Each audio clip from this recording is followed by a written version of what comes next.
Le 62, on le mesurait avec l'aiguille à brider.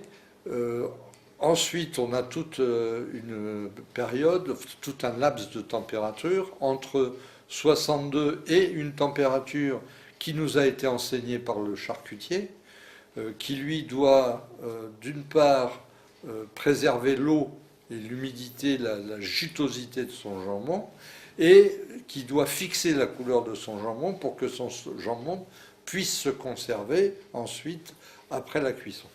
Cette température, c'est 68 degrés.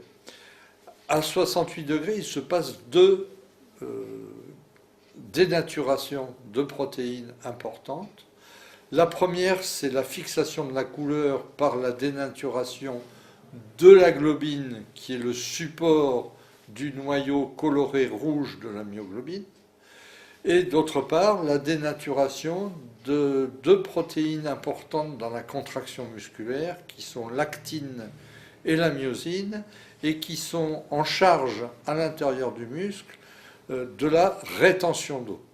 On dit que ce sont les protéines qui vont retenir l'eau au cours des contractions musculaires, qui vont avoir un rôle important.